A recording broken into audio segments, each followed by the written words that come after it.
बाल विद्या निकेतन मसूरी हिंदी शिक्षक विजय कुमार के वर्ग में छठी कक्षा के सभी विद्यार्थियों का स्वागत है। बच्चों, हम लोग मधुलिका पाठ्य पुस्तक में अंधेर नगरी चौपट राजा शीर्षक पाठ अध्ययन कर रहे थे और कल दूसरे दृश्य तक पढ़ाई हुई थी। उस दृश्य में हम लोगों ने देखा था कि किस तरह से राजा कसाई गरड़िया कोतवाल के बीच बातें होती है।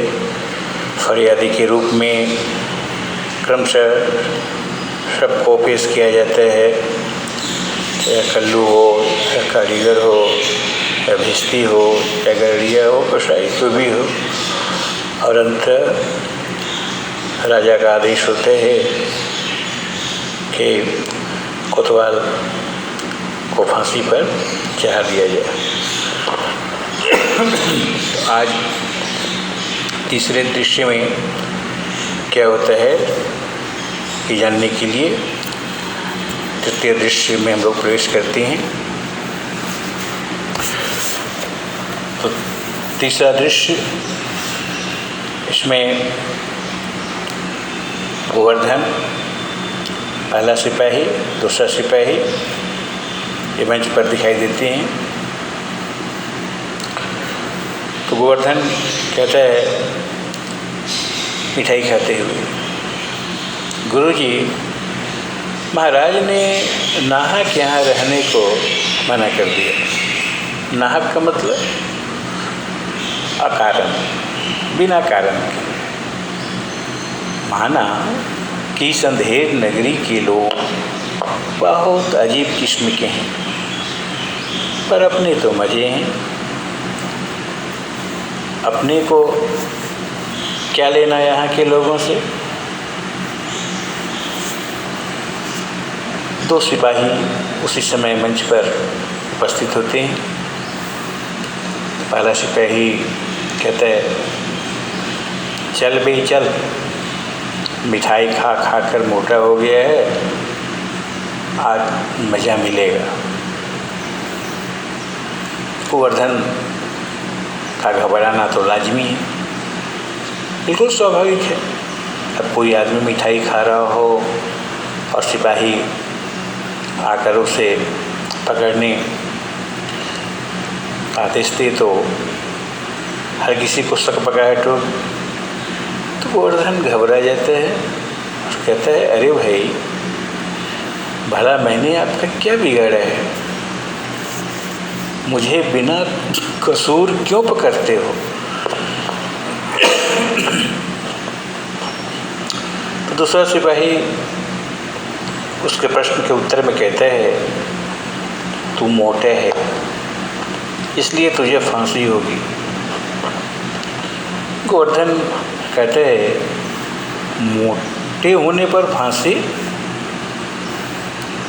अरे यह कैसा न्याय है? भला साधु संतों से कोई मजाक करता है क्या? मैं तो साधु संत हूँ, ये तो अन्याय है। पहला सिपाही कहते हैं, जब सूली पर चढ़ोगे तब मालूम होगा कि फांसी है या मजाक। चलो अब। गोवर्धन, अच्छी ज़बरदस्ती है, मैं नहीं जाऊँगा। तो दूसरा सिपाही कहते हैं, सीधी तरह चलते हो या घसीट कर ले चलूँ?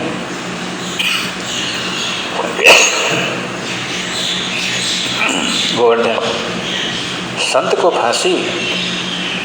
आखिर बात क्या है? मेरी समझ में तो कुछ भी नहीं आ रहा है। फांसी किस अपराध में? मैंने क्या गुनाह किया है? पहला सिपाही कहता है, बात यह है कि कल हमारे राजा जी ने कोतवाल को फांसी दी।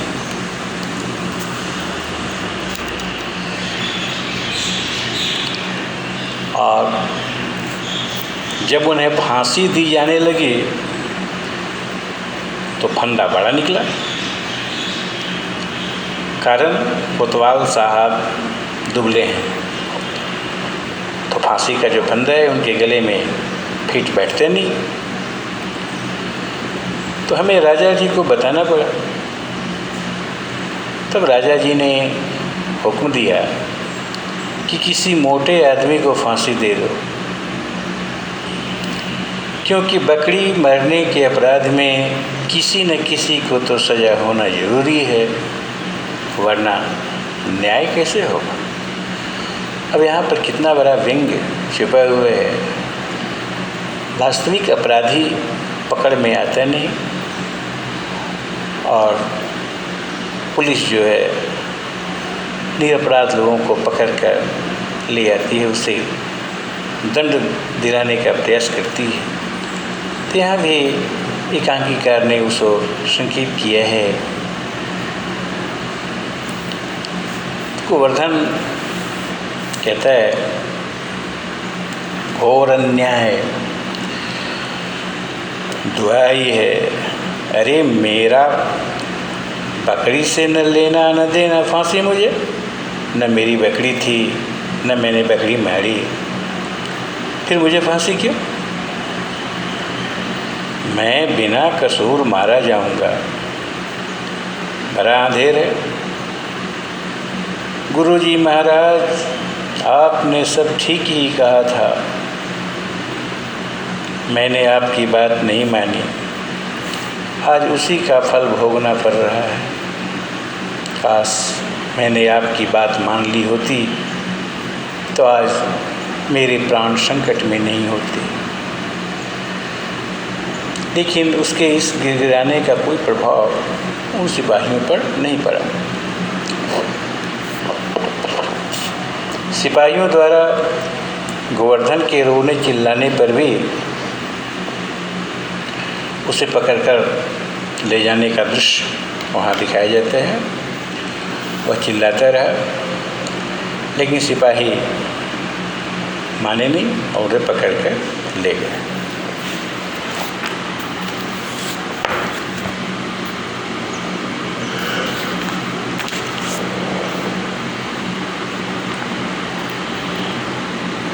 गोवर्धन कहते हैं, हाय, मुझ बेकसूर को क्यों फांसी देते हो? दया करो, फकीर पर जुल्म, कुछ तो धर्म का ख्याल करो। सिपाही भाई, मुझे छोड़ दो। वो बहुत गिड़गिड़ाता है, मिन्नती करता है, विनती करता है। पहला सिपाही कहता है, अबे चुप रह, राजा का हुक्म है, तेरा आखिरी वक्त करीब है, रोने में समय क्यों गंवाता है? अपने परमात्मा को याद कर ले। गोवर्धन बेचारा कहता, हाय, मैंने अपने गुरु महाराज का कहना नहीं माना, उसी का फल भोगा है। गुरुजी, मुझे क्षमा कर दो। आप कहाँ हो गुरुजी? मुझे बचाओ, यह तो सचमुच अंधेर नगरी है। उसी समय मंच पर महंत का प्रवेश होता है। तो महंत कहते हैं, बच्चा गोवर्धन, तेरी ऐसी दशा? गोवर्धन कहते हैं, गुरुजी, मुझे बचाओ, मैंने कुछ नहीं किया।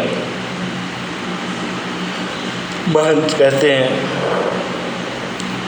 तुमने कुछ नहीं किया तो फिर सिपाहियों ने तुम्हें पकड़ा क्यों? कोई कारण तो हो। दृश्य में देख सकते हैं, ये महंत जी हैं और ये उनका शिष्य गोवर्धन, ये दो सिपाही हैं। गोवर्धन कहता है, गुरुजी, दीवार के नीचे किसी की बकरी दब गई, इसलिए मुझे फांसी दी जा रही है। आप ठीक कहते थे, ये अंधेर नगरी है, यहाँ से चले जाना चाहिए था। मुझे बचाओ गुरुजी महाराज, किसी तरह मेरी जान बचा लो। महन कहते हैं, बच्चे चिंता मत करो, नारायण सब ठीक कर देंगे। तो महन सिपाहियों से कहते हैं, सुनो, मुझे अपने शिष्य को अंतिम उपदेश देने हैं। तुम लोग जरा किनारे हो जाओ, क्योंकि अब तो इसे फांसी होगी, फिर तो मुलाकात होगी नहीं। तो 2 पल की मोहलत दो और अंतिम उपदेश मैं उसे दे दूँ। देखो, यदि कहना नहीं माना तो तुम्हारा भला ना होगा, इसलिए अंतिम उपदेश मुझे देने दो। सिपाही ने कहा, नहीं नहीं नहीं महाराज, हम किनारे हो जाते हैं, आप उपदेश दीजिए। सिपाहियों का हटना दिखाई जाता है। गुरुजी का चेले के कान में कुछ कहना। गोवर्धन कहता है, तब तो गुरुजी महाराज मैं ही फांसी पर चढ़ूँगा, और अभी चढ़ूँगा।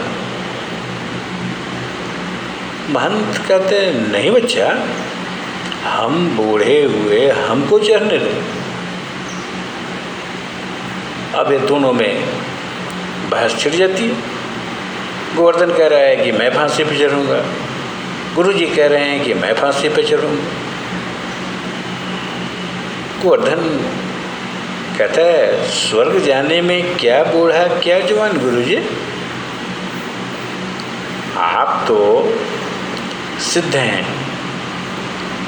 आपको स्वर्ग नरक से क्या,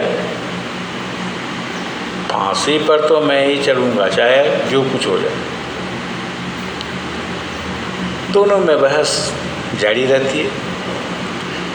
सिपाही आश्चर्यचकित होकर एक दूसरे को देखते हैं, क्योंकि आज तक ऐसी घटना तो घटी नहीं। यहाँ लोग फांसी से डरते हैं, अब गुरु और शिष्य दोनों इस बात पर अड़े हुए हैं कि फांसी पर मैं चढ़ूँ। माजरा क्या है? तो उसी समय राजा, मंत्री और कोतवाल आते हैं।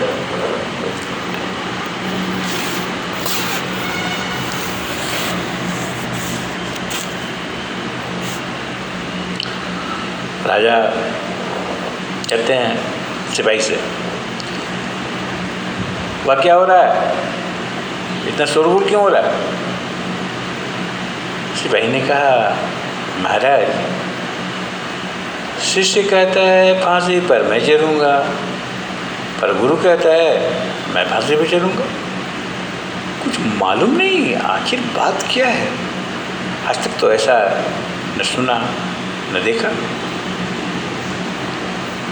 तो राजा गुरु जी से पूछते हैं, बाबा जी, भला आप क्यों फांसी पर चढ़ेंगे?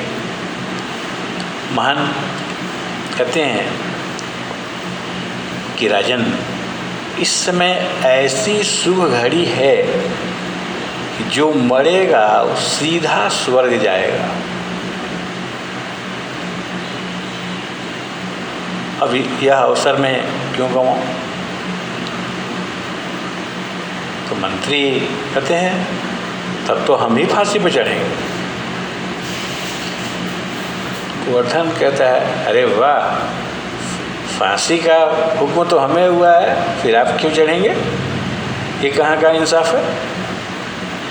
कोतवाल कहते हैं, भला हमारे होते आप क्यों लटकेंगे? हमारे कारण ही तो दीवार गिरी है। बकरी दबने का कारण जब हम हैं तो फांसी हमें ही चढ़ाया जाएगा। राजा ध्यान से लोगों की बातें सुन रहे थे। ने कहा, सब के सब चुप रहो। भला राजा के जीते जी और कौन स्वर्ग जा सकता है? बोलो, पहला अधिकार तो राजा का है। हमें फांसी पर चढ़ाया जाए, जल्दी यथाशीघ्र राजा को फांसी पर चढ़ाया जाता है। महंत शिष्य को दूसरी तरफ ले जाते हैं, पर्दा गिरता है। तो यह है एकांकी अंधेर नगरी चौपट राजा।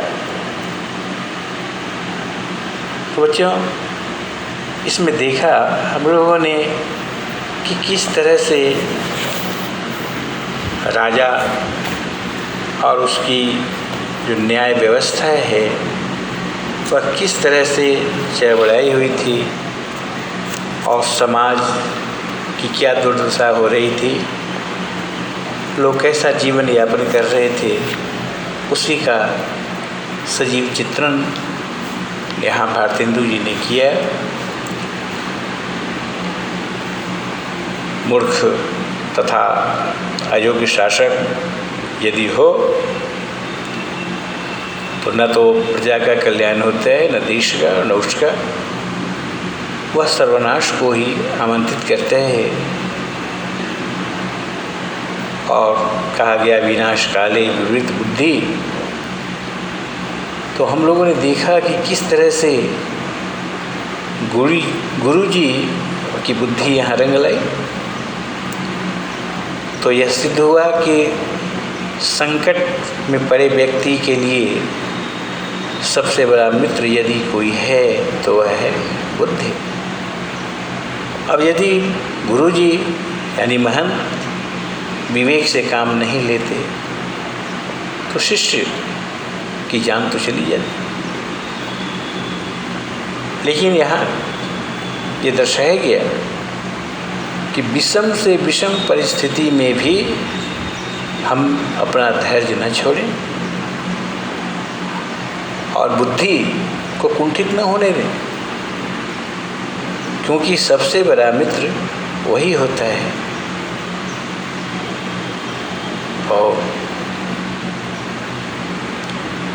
देश का प्रहरी, सजग प्रहरी की जानकारी देना, अयोग्य राजा से सावधान और संकट में बुद्धि सबसे बड़ा मित्र, यह इस बात का प्रमाण है। तो आज यहीं तक, फिर मिलेंगे। धन्यवाद।